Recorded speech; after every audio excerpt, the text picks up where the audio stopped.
Bom, primeiramente, boa tarde a todos. Gostaria de agradecer aí pelo convite, pessoal do Digital Favela, sem palavras.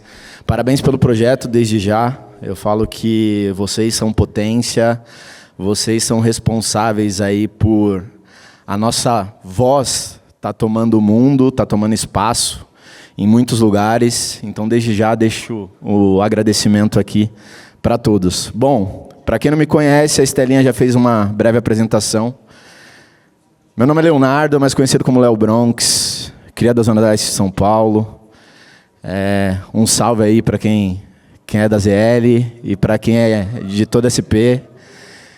Vila Antonieta, mais especificamente. Consumo moda desde quando me entendo por gente. É o que falam, né? Quando a gente vem da periferia, a moda vem do berço. Tá aqui o Will, tá aqui a Jaque, tá aqui a Rê, que estão aí junto comigo nessa, sem sombra de dúvidas, e vocês vão ter o prazer de conhecer. Bom, gente, deixando de falar um pouquinho de mim, que hoje esse não é o foco, falando sobre o assunto, né, desse painel. Código das ruas, estética e futuro, né? Preservar essas três palavras aí. Código, estética e futuro hoje é muito importante para a gente, para que a gente possa se posicionar nesse mercado que não foi feito para a gente. Olha que legal. Foi feito para nos engolir, foi feito para nos colocar num lugar de inferioridade. Acho que essa seria a palavra.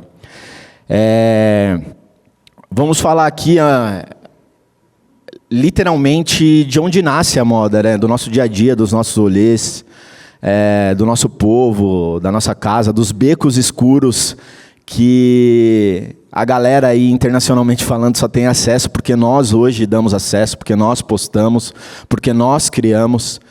E para bater esse papo, eu vou deixar a voz aqui com Regina, Will e Jaque, e aí na ordem que vocês preferirem, eu gostaria que vocês se apresentassem para a galera.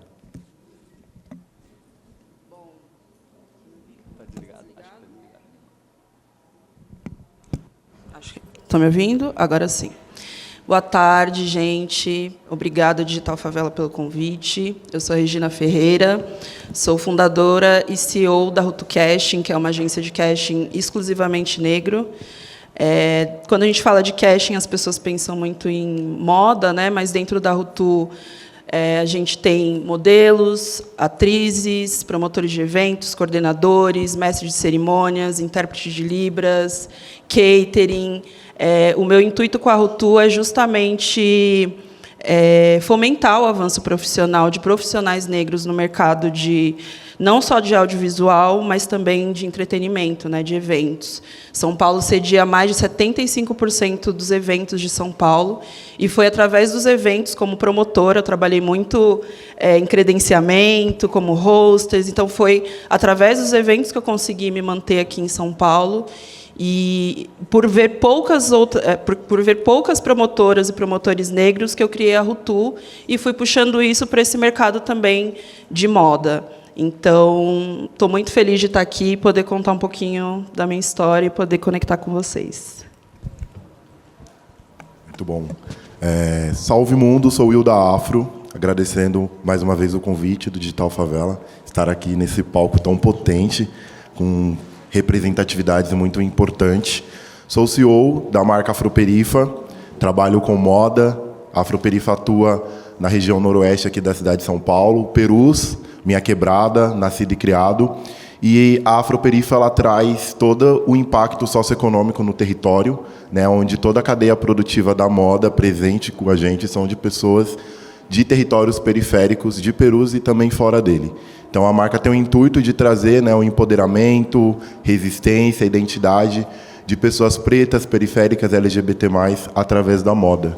Então, hoje a Afroperifa ela é muito mais que uma marca, né, ela se torna uma vitrine onde a gente está mostrando para o mundo tudo que é feito dentro da quebrada e com muita potência, né? Então, para mim, é mais um orgulho estar aqui com vocês trocando essa ideia. Vai ser muito proveitoso. Obrigado. Oi, gente, boa tarde. Também queria agradecer a Digital Favela pelo convite. É uma honra estar entre vocês, pessoas que eu acompanho. Eu sou Jaqueline Leal, mais conhecida por Loyal. Eu sou idealizadora do Loyal, que se torna uma marca lá. Eu sou do Capão Redondo, Zona Sul. A gente promove desfiles dentro da quebrada, pensando também a moda enquanto movimento artístico, enquanto programação cultural. Atualmente, eu também sou coordenadora do Núcleo de Moda das Fábricas de Cultura, então atuo junto com as Fábricas de Cultura nesse processo também de fomentar a moda enquanto movimento artístico. Estamos aí há 8 anos promovendo moda dentro da quebrada, para as pessoas que querem fazer moda, para as pessoas que querem ser modelos, para as pessoas que não tem a oportunidade de assistir um desfile de moda, mas aí ela atravessa a rua, entra na fábrica de cultura e vê um desfile de moda na sua quebrada. Então, a gente tem feito esse movimento e estou bem honrada de estar entre vocês. Que loucura, gente, que potência essa galera aqui. É tudo muito doido, né? Eu falo que, às vezes, a gente olha para o nosso lado aqui, ó, a gente vê tanta coisa surreal. Então, são 3 histórias a ser contadas. 4 com a minha, que eu não vou contar hoje. Mas segue a mesma linha, né? É linha de muita luta, muita batalha, muita representatividade. E junto com tudo isso, vem o Código das Ruas, né? E eu gostaria de iniciar esse bate-papo exatamente dessa forma. Eu gostaria de saber de cada um de vocês o que o Código das Ruas significa para cada um e o que representa no que vocês fazem hoje. Eu acho que principalmente a estética, assim. Eu sinto que essa forma de expressão que eu atravesso com a moda, assim, eu sinto que a moda está muito nesse viés político de eu me posicionar, né, de eu ser e de eu estar, assim. E eu sinto que quando a gente pensa nesses códigos, muito se dá por essa coletividade, esses signos, esses elementos que nascem na quebrada e que a quebrada fomenta, assim. Então, eu sinto que está muito nesse viés de empoderamento coletivo, esses signos, esses códigos, onde a gente se enxerga no outro e a gente vê que é possível outras possibilidades de fazer moda ou de vestir moda para além do que o comercial e a sociedade impõe para a gente. Código das Ruas, para mim, é a vivência. É toda a nossa vivência estabelecida ali dentro dos nossos territórios. E são tudo que eu bebo da inspiração para as minhas criações, né? Sempre eu estou olhando para o meu território, sempre eu estou olhando para nós, de nós para nós. E são códigos muito ricos, né? Onde a gente consegue ter uma linha temporal de falar, olha, em tal data estava acontecendo isso, em outra data é isso. Então, os códigos também nos dão referências de tendências, né? As nossas tendências. A gente acompanha tudo de fora, mas o código, a maior importância é olhar para dentro. É o que já estamos produzindo, conectando. Tendência e resgate, né? Querendo ou não, a gente resgata aquilo que é nosso também, né? Que sempre foi nosso e tomaram de alguma forma, então a gente acaba resgatando também, olhando para dentro. Mudando um pouco da pergunta para você, porque não é só sobre moda, minha irmã. Tá. O código, num contexto geral, falando de mercado, falando de mercado de forma bem expansiva, como você enxerga essa estrutura dentro do business mesmo, do comercial, dentro das grandes empresas, grandes marcas, com esse lindo trabalho que você vem realizando? Eu acho que a moda é uma ferramenta muito importante de transformação social, né? Então, quando eu vejo estilistas, stylists pretos fazendo o que eles fazem, trazendo um outro olhar para a moda, de trazer essa inclusão mesmo, né? De quebrar esse distanciamento entre a quebrada e a moda, eu acho que isso impulsiona o mercado também a olhar um pouco mais para a quebrada, a olhar um pouco mais para os creators periféricos, para os profissionais de moda periféricos, né? Então, acho que de uma visão assim de mercado a moda é muito potente, né? E ainda mais quando ela vem com essa transformação social, sabe? Quando o estilista pensa no que ele vai vestir. Se essa pessoa que vai vestir essa peça é uma pessoa com algum tipo de deficiência, que tem que ser um tecido um pouquinho diferente. Então, acho que ter esse olhar, os tamanhos também, né, que eu acho que esse é um olhar que eu acabo vendo muito mais de estilistas pretos do que, né, da moda convencional. Então, eu acho que esse movimento a gente faz de forma muito potente, mas também de forma muito consistente e de uma forma que vai trazendo também cada vez mais profissionais da quebrada, também como as costureiras, né, que tem que ser uma costureira boa, tem que ser uma costureira conhecida, tem que e entregar isso para o mercado de uma forma extremamente profissional. Perfeito.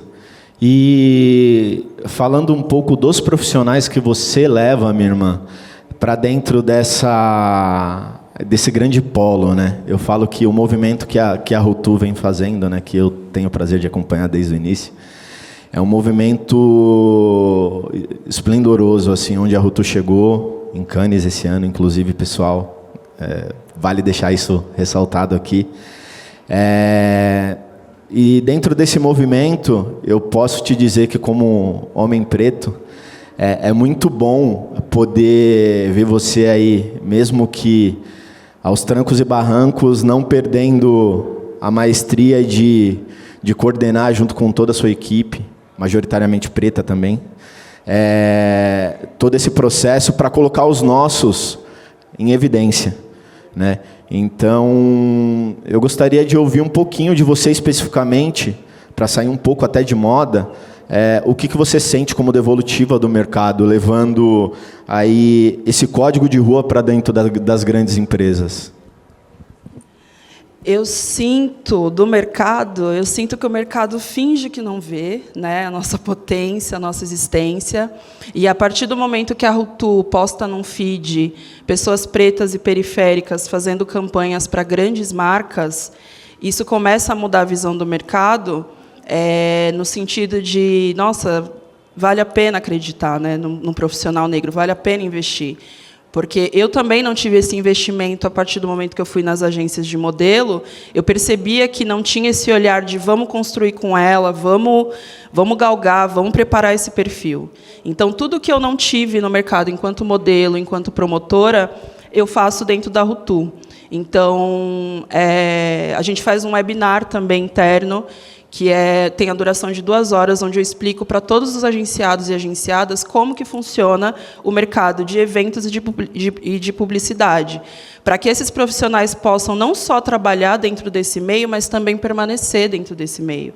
Eu não quero que o meu elenco faça uma campanha grande e nunca mais faça uma campanha de novo. Eu quero que esse elenco possa permanecer e saber também que eles têm uma estrutura e um cuidado por trás, né? Eu tenho um jurídico que acompanha, que não deixa eles assinarem nenhum contrato sem a nossa validação.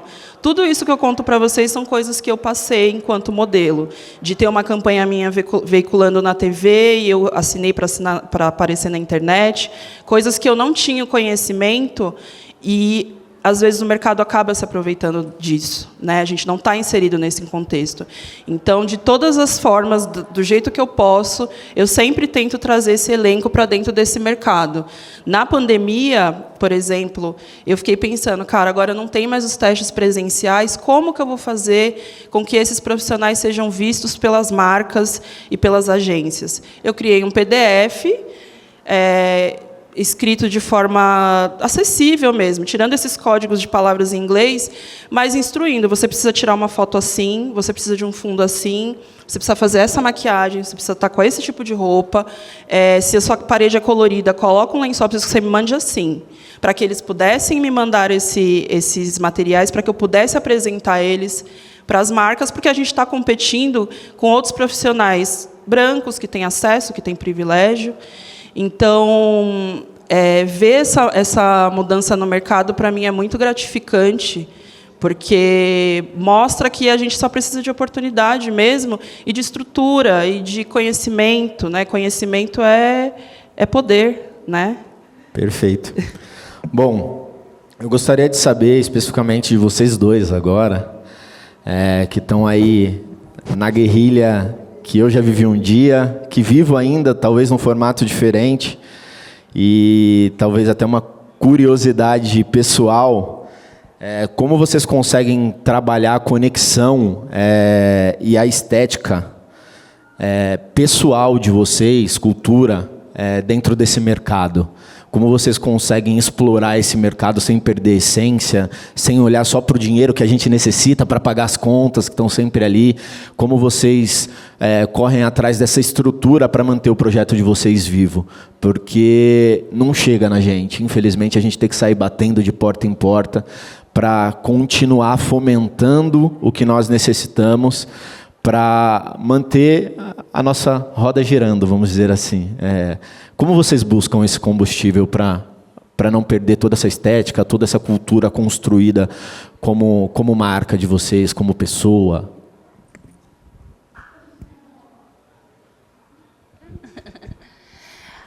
Eu acho que tem muita... Até o Will comentou, assim, tem muita pesquisa. Eu acho que o diferencial do nosso trabalho, para se manter, é contar a nossa história, né? E muitas vezes a gente não sabe da nossa história, então a gente vai atrás.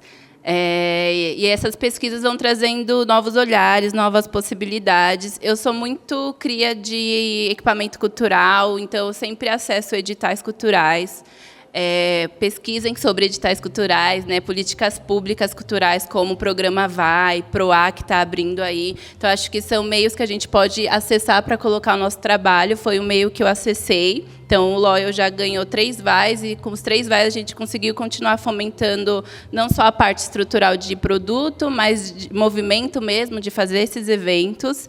E eu sinto muito que tem um viés também de colaborar com os nossos, né? Então, por exemplo, às vezes eu faço direção criativa para a Júlia Costa, que é uma artista preta de Quebrada, que ela tem um viés de fomentar o feminino, que ela tem um viés de pautar essas mulheridades. E aí é uma artista que eu me relaciono porque eu acredito no que ela faz. Então, eu sinto que, para nos mantermos nesse rolê, a gente tem que trabalhar coletivamente e ir atrás dos nossos, que pensam parecido e fomentam o que a gente acredita. Muito bom. Feito.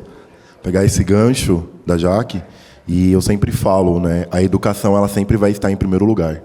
Então, a educação, a pesquisa, né, saber o que eu estou colocando na passarela, o que eu quero transmitir, né. Então, são muito dos códigos, né, que eu venho usando dentro da Afroperifa e para mim mesmo, né. Então, eu sempre estou estudando, né? Eu sempre defendo o estudo como uma ferramenta poderosa de transformação dentro das favelas, e para nós, pessoas pretas, é algo muito importante, é o mais importante. Então, tudo se baseia nessa pesquisa, né? E eu vejo que, antes de ter a Afroperifa, né, essa marca que está no mercado, trazendo renda, eu tinha um coletivo, eu fundei um coletivo no meu território, que se chamava Fronte Empodere-se. Eu fui percebendo que tinha muitas pessoas pretas no território já trazendo estéticas, né? Eu via a galera com tranças de cores diferentes, black powers, enfim, e eu falei, nossa, o que está acontecendo, né? E aí eu decidi reunir essa galera e a gente discutir sobre negritudes, né? O que estava acontecendo ali. E aí a gente foi descobrindo por que a gente estava fazendo isso naquela época, em 2016. Foi a época da geração tombamento, que a gente fala, né, onde os jovens saíram nas ruas, os jovens pretos saíram nas ruas e falavam: eu sou belo, eu sou lindo, e é isso, né? Então a gente foi realmente dialogando, né, nessa época, e ali eu fui encontrando essa questão da identidade negra, né? Saber que somos de África, saber que somos da periferia, mas ali existe muitos diamantes a ser lapidados, ali existe muita potência, e não só falta de infraestruturas, como a própria mídia mostra. Então, ali eu fui enxergando algo muito grande. E, a partir disso, que depois surge a marca. Que aí eu fui vendo essa falta no mercado, né, de ter pessoas pretas nesse lugar, e ali, depois de estar com formação, né, com pesquisa, estudado, falei, agora eu vou colocar esse carro na avenida. Então, acho que tudo tem muito a ver com o estudo e com a pesquisa. Que doideira. Eu falo que quanto mais a gente tem a possibilidade de estar junto com os nossos, mais a gente aprende, né? E isso é uma riqueza, eu acho que imprecificável, não sei nem se existe essa palavra. Mas é impossível de precificar a riqueza que vem de dentro da periferia, a riqueza que vem de dentro dos nossos. E o exemplo disso é isso aqui. Eu acho que essa essa união aqui de três potências e uma quarta história para contar também. Eu me incluo porque eu falo que, por mais que eu não consiga seguir todo mundo, porque infelizmente o Instagram me limita a 7.500 pessoas, é isso mesmo. E às vezes parece que, pô, mas você não conhece, você não segue. Não, eu não sigo porque eu tenho que excluir pessoas. Eu fico na dúvida ali de quem excluir, porque realmente eu consumo muitos nossos. E eu sempre busco a oportunidade de conectar os meus com aquilo que eu faço, né? Todo mundo me questiona porque eu não tenho marca de roupa, porque eu não desenho. Porque eu acho que essa não é a minha função no mundo da moda. A minha função, eu acho que é reunir todas essas forças e conseguir, de certa forma, jogar para frente. São marcas que eu já namoro há muito tempo, inclusive, são potências que eu já namoro há muito tempo. Fico esperando a oportunidade de colocar ali dentro dos meus trabalhos. A Rê, sempre que eu posso, eu indico aí também. Em tudo aquilo que eu faço, sendo publicidade, sendo qualquer coisa, a gente está aí sempre se indicando, pelo fato de se conhecer já há um bom tempo também. E é engraçado ouvir tudo isso e conseguir conectar com as próprias histórias, né? Porque a gente conta, talvez, mesmas histórias de formas diferentes, porque a gente vive as mesmas coisas, as mesmas dores, as mesmas lutas. E pensando nisso, eu queria entender de vocês como vocês enxergam as tendências que surgem dentro da periferia, tendências num todo, moda, negócios, e tomam conta do mainstream internacional. Eu queria entender de vocês como vocês enxergam isso, principalmente as tendências brasileiras, as tendências periféricas que estão tomando o mundão aí. Eu queria entender como vocês estão gerenciando essa parada, como vocês estão tentando correr dentro desse túnel também, porque é algo que é nosso, que está indo para a mão dos outros, né? Infelizmente, sempre vai para a mão de quem tem mais grana. Eu queria entender como vocês estão conseguindo se adaptar a essa parada. Putz, é muito complexo isso, sabia? Eu fico até revoltada internamente, porque eu sinto que tem uma palavra que o Will falou, que é a vivência, né? A gente vive as coisas na quebrada. Então, as tendências que surgem na quebrada é a nossa vivência. A gente não vê as pessoas armando black e pintando de uma cor porque tá a tendência, mas é porque a pessoa conseguiu se livrar dessas barreiras sociais e ela está se expressando. E as coisas acontecem. Eu gosto de falar da polêmica da camisa de time, né? Porque o futebol ele não é criado no Brasil, ele é, né, da Europa, só que criou-se esse viés porque a gente é muito bom em tudo que a gente faz. Então, a gente se destaca no futebol. E aí eu sinto muito esse viés de uma coisa que a gente tem na quebrada, que são as camisas de time de várzea e as camisas de bairro, né? Jardim São Bento Novo, Capão Redondo, Vila Fundão, enfim.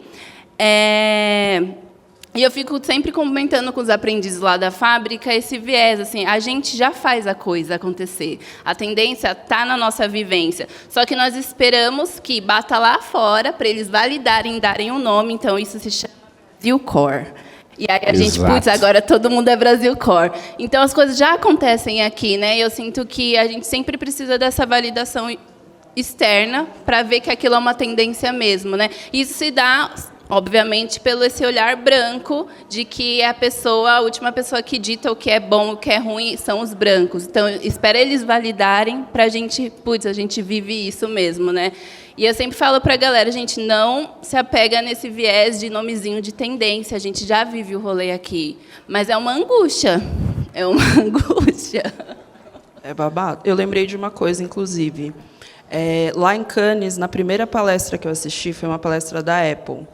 E aí teve um momento que aparecia um vídeo no telão que um cara tocava o piano cantando todas as mensagens que deixaram falando do aplicativo da Apple, todas as mensagens positivas.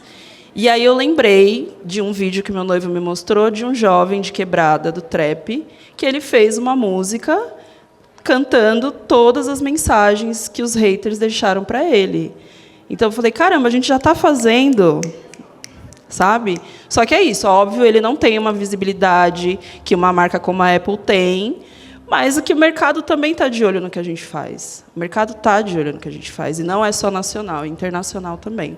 E isso eu tive plena certeza lá em Cannes também, sabe? Ver como as marcas olham para as campanhas nacionais, como que reverbera as coisas nacionalmente falando, como que, inclusive, o público reage às campanhas nacionalmente falando. Então, complementando a isso que você falou, a gente já vive muito dessas coisas, né? A gente só precisa meio que se conectar, se fortalecer no sentido de, olha, ainda não chegou a grana que a gente precisa, ainda não chegou a visibilidade que a gente precisa, mas vamos continuar, vamos continuar. Acho que essa estética periférica e tudo mais, tudo que a gente vive, é também uma forma da gente se incluir nesse mercado, como você falou, que não foi feito para a gente. A gente fala, não, a gente já tem a nossa vivência, a gente já tem a nossa estética, a gente já tem o nosso mercado, né? Então, eu entendo a sua revolta.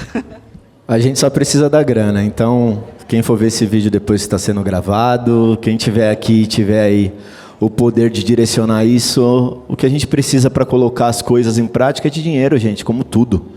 Então, solta o dinheiro na nossa mão que a gente faz acontecer. Basicamente é esse o game, não tem outro. Muito bom essas contribuições. Eu sempre falo que a favela é um reflexo da cultura brasileira, né? O Brasil é um Brasil plural, de muitas culturas, e a gente percebe muito isso dentro das quebradas. E eu sempre olho a influência da minha quebrada. Eu sempre vou defender Perus, é a minha vivência, é o lugar que eu amo, e eu vou levar essa quebrada para o mundo. Mas, enfim, o reflexo do Brasil está dentro da favela, né?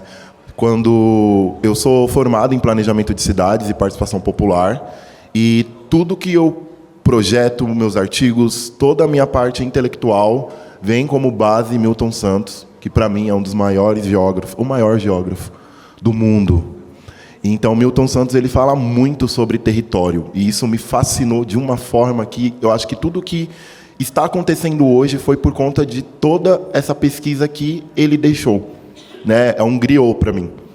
Então, quando eu fui entendendo o território, eu fui mapeando o meu próprio território, entendendo quem está ali, né? Entendendo as decisões, entendendo a questão socioeconômica do lugar, né? E como eu ali, pequeno e grande ao mesmo tempo, né? Porque a gente está no território, mas a gente tem ali uma galera com a gente, como que a gente conseguiria potencializar esse território, né?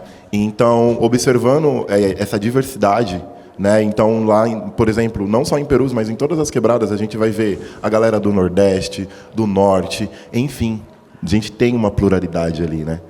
E o de especial, inclusive, em Perus, a gente tem uma comunidade haitiana, né? Então, isso sempre me inspirou. Eu desenvolvi uma coleção, né? Quando eu fiz o contato com essa comunidade, eu fiz uma coleção, que é em maio, que vocês sabem, né? A Haiti é uma das colônias que expulsou os colonizadores, né?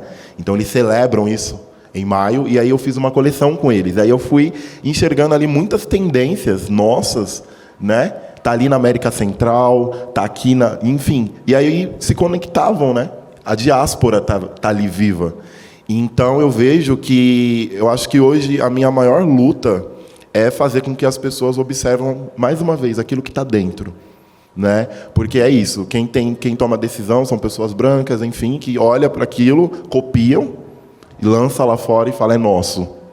Só que não. E eu sempre bato isso na tecla, a questão do upcycling. Galera, a gente faz isso há anos.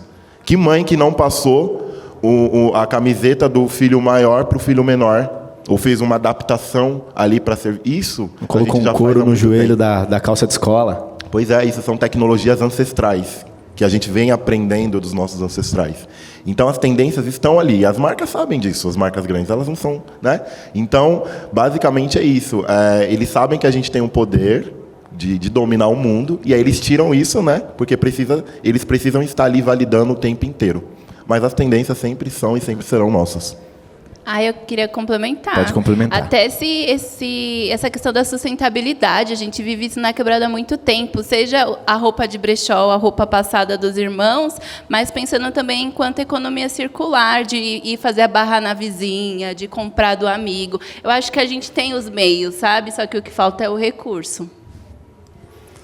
Bom, eu vim para mediar, mas, como eu disse para o pessoal quando eles me convidaram, é uma mediação / participação, porque a gente vive na pele, né? E É muito louco ouvir tudo isso e ter que ficar relembrando que se apropriaram das nossas paradas, sempre ter que estar batendo nessa tecla, porque a gente até perde forças, né? Às vezes a gente até se cansa e fala, pô, vou fazer meu corre aqui no paralelo por conta da insistência chata que tá, tal. Mas recentemente eu tive a possibilidade de conhecer a história de um coletivo chamado Artesanato Chave, que vem com a função de desmistificar a história do boné de crochê. Olha que loucura. Boné de crochê. Quando você fala sobre boné de crochê, você sempre pensa em encarceramento, em algo que é aprendido dentro do cárcere. E não é esse o game. É algo que é ancestral, é algo que era usado por reis e rainhas africanas, é algo que é nosso, é algo que vem dos nossos ancestrais vivos, né, dos nossos avós, desde o tapete ali para sobreviver, o conjuntinho de banheiro, a roupinha que é feita para criança, para dar de presente, o fato de construir o legado ali e passar ele à frente, que também entra na questão de moda sustentável. E quando eu ouvi essa história, eu fiquei muito intrigado, né? Poder levar um projeto, poder levar a grana para dentro de um coletivo, sem pedir R$1 de desconto, que eu bato muito nessa tecla também, sempre quando eu abraço um projeto, me levou a N lugares, e me levou, inclusive, ao próprio boné de crochê de volta, né? Como ele recentemente foi apropriado por uma marca nacional, elitista, branca, e foi levado para o mundo como se aquilo fosse da marca em si, não se fosse nosso, como se fosse dos nossos ancestrais. E depois de muita luta e de muita negatividade, ele apresentou o artista para o mundo. E esse artista basicamente virou empregado, CLT dessa marca, e basicamente deve só fabricar para essa marca. Enfim, não tenho nada a ver que ele esteja conseguindo se sustentar, mas eu só trouxe essa história para vocês verem onde o rolê chega, como eles se apropriam daquilo que é nosso. Upcycling, sustentabilidade, Brasil Core, como é taxado, entre outras coisas. Bom, para finalizar esse papo, eu gostaria que vocês deixassem uma mensagem, um conselho para os novos criadores, os novos empreendedores dentro da moda, dentro da parte de eventos, criação, cultura no geral. E eu gostaria de saber também como vocês visualizam o legado de vocês. Nossa, como ele vem? Bom, a mensagem que eu acho que eu posso deixar, principalmente para os criadores, eu acho que a gente está aqui, né, falando de criadores também. Acho que os criadores de conteúdo são muito importantes dentro disso que a gente está falando, porque são os criadores periféricos que comunicam que estéticas como essas já existem há muito tempo, né, dentro da quebrada. Então, o que eu diria para eles é olhar para si, que foi o que eu fiz, né, olhar para si mesmo como um negócio também, como uma empresa que pode crescer, né, pesquisar sobre formalização do seu negócio, pesquisar sobre ferramentas. Acho que a rede social ajuda bastante nisso. Sei que falta, vou tentar ser breve, mas uma coisa que me ajudou muito lá em Cannes também foi, eu fui para lá e não falo inglês fluentemente. E aí, o que eu fiz? Eu usei a inteligência artificial ao meu favor. Eu printava, eu fiz pastas, dia 1, dia 2, dia 3, dia 4, dia 5. Eu printava a palestra que eu ia entrar, eu gravava um pouquinho da fala de cada um e pedia para o chat, olha, traduz e me traga insights que tenham conexão com a Rutu. Então, isso me ajudou muito também a conseguir entender aquilo, porque tem a possibilidade de você ver a tradução no celular, mas eu não consigo assistir uma palestra e ficar olhando no celular, eu preciso olhar para a pessoa, né? Então, usar as ferramentas que tem aí no mercado a nosso favor. E o legado, cara, eu acho que é um legado muito... Não vou ser molesto. Acho que é um legado muito bom, muito bonito, muito forte, ver a movimentação, saber o que cada trabalho reverbera na vida, não só do modelo que é aprovado, mas na vida de quem está em torno, daquela pessoa que vende uma revistinha de maquiagem e vai ver aquela pessoa que mora aqui do lado na revista, vai ver essa pessoa na TV, vai ver essa pessoa numa campanha.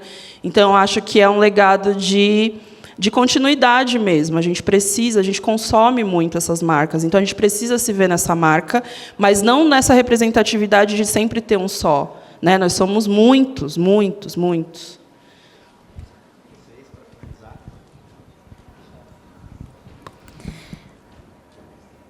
Ai, calma. Eu acho que eu gostaria de deixar o recado de... Gente, faz com que tem. Não precisa do melhor celular, não precisa da melhor máquina de costura, não precisa do melhor tecido. Vão em brechós, garimpe tecidos, façam acontecer, seja o viés que você gosta de articular. Assim. Acessem as políticas públicas, editais culturais. Acho que é muito importante que a gente possa estar dentro desses espaços e usufruir do que é direito nosso. E referente ao legado assim do meu trabalho em relação ao Loyal, quando eu comecei a entender que a moda também pode ser uma programação cultural, que moda também é arte, que moda também é cultura, e comecei a acessar esses espaços lá em 2016 também, assim. E hoje sou coordenadora do Núcleo de Moda das Fábricas de Cultura. Então, a gente tem o Núcleo de Moda Periférico, que é uma formação em moda para a galera de Quebrada, principalmente da Zona Sul, né, porque é onde a gente está localizado. Então, acho que é sobre isso, né, a gente acessar esses espaços e fazer acontecer para os nossos. Quando eu tinha 18 anos, há 10 anos atrás, acessando a fábrica para fazer meus desfiles, e agora eu estou lá também promovendo esse viés de moda como formação. Então, acho que é esse processo de continuidade. Muito bom. Nós, né, criadores de conteúdo, toda a galera da moda, da publicidade, eu acho que a gente, pessoas pretas, deve continuar fazendo os nossos trabalhos, que a gente faz trabalhos muito bons.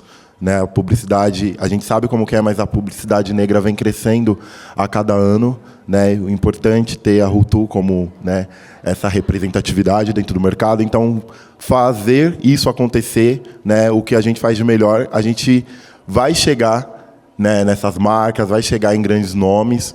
E a prova viva disso, né? Eu sempre mostro isso nas minhas redes. Se a gente fazer direito, bem feito, a gente vai chegar lá. E como legado, eu vejo que eu sou uma pessoa que eu não consigo estar num lugar de prestígio sem os meus. A gente conseguiu Casa de Criadores, eu levei os meus. E eu acho que eu já posso falar isso, né? Hoje eu sou o estilista e figurinista do Palco Quebrada do Detal. E quando eu fui fazer essa conexão, a gente tem que jogar o jogo, né? Então, acho que como legado, nós tem que fazer isso. Eu falei, ok, eu aceito, mas vai ter que estar os meus lá. Spoiler, vamos estar junto lá, hein? Com certeza. Que legal. E aí eu falei, ok, vamos fazer, mas tem essa moeda de troca. Eu quero os meus. Então, eu pude selecionar toda a equipe, toda a galera. Então, são mãos pretas, mãos periféricas que vai estar produzindo esse palco. Então, eu acho que o nosso maior legado é isso. É levar os nossos sempre com a gente. Que a gente nunca vai esquecer dos nossos passados, né? Que é muito importante isso.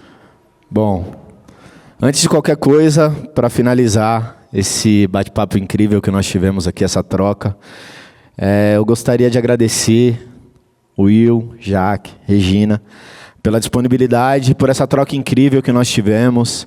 E queria deixar um recado aqui, até para quem aí está na dúvida de continuar ou não. É muito sobre você olhar para trás e ver o quanto vocês demoraram e lutaram para chegar onde vocês estão hoje. E o quanto de pessoas vocês arrastaram junto também. E o quanto de pessoas se espelham em vocês para que eles possam continuar. Então, 2017 especificamente, eu estava, a palavra chula, mas mendigando convite para entrar no São Paulo Fashion Week. Literalmente na porta. 2019 eu estava assinando meu desfile. Então, é uma parada muito louca. Então, ver a história de cada um aqui é muito importante para mim. E façam a história de vocês com o que a gente tem. Priorize os seus e não esqueçam da cultura, da nossa mãe África ou da nossa quebrada e, consecutivamente, também abram portas para os seus invadirem aí as grandes empresas, apresentem os seus para as grandes empresas, grandes marcas, porque é isso que a gente precisa. Certo? Muito obrigado pela atenção de todos e até a próxima.